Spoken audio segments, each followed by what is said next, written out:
இன்றைக்கி நம்ம டிடிஎஸ் பற்றி பார்க்க போகிறோம். டிடிஎஸ்னா டேக்ஸ் டிடக்டட் அட் சோர்ஸ். எப்போ டிடிஎஸ் ரெக்யர்மெண்ட் வரும்?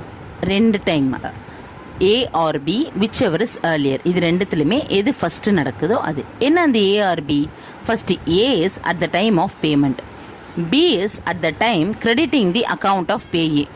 This A or B whichever is earlier வருதோ அப்போ தான் டிடிஎஸ் ரெக்யர்மெண்ட் வரும்.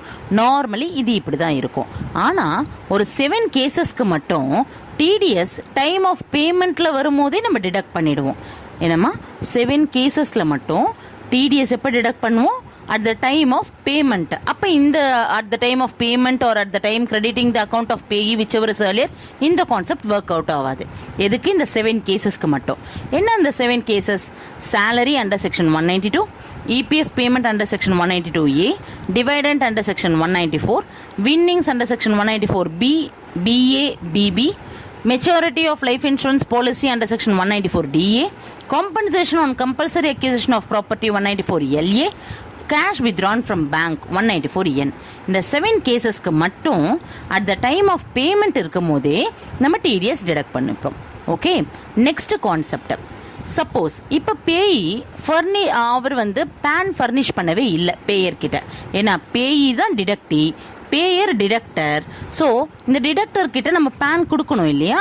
நம்ம இந்த பேனை கொடுக்கவே இல்லை, ஃபர்னிஷ் பண்ணவே இல்லை. அப்போது டிடிஎஸ் ரேட் சேஞ்ச் ஆகும். இது எந்த செக்ஷனில் சொல்கிறாங்க? 206AA ஒரு செக்ஷனில் சொல்கிறாங்க. என்ன டிடிஎஸ் ரேட்டு? அந்த ரெஸ்பெக்டிவ் செக்ஷனோட rate or 20% whichever is higher. இது ரெண்டுத்தில் எது ஹையராக இருக்கோ அது. என்ன சொல்கிறாங்க? இன்கேஸ் பேயி பேனை ஃபர்னிஷ் பண்ணவே இல்லை பேயர்கிட்ட அப்படின்னா டிடிஎஸ் ரேட்டு அந்த ரெஸ்பெக்டிவ் செக்ஷன் ரேட்டும் or 20% whichever is higher. நார்மலாக ஆர் இந்த 20% சொல்கிறோம்ல, எப்பயுமே 20% தான். ஆனால் செக்ஷன் 194ஓக்கும் செக்ஷன் 194Qக்கும் மட்டும் 20% எடுக்க வேண்டாம், 5% எடுத்தா போதும் அப்படின்னு சொல்கிறாங்க.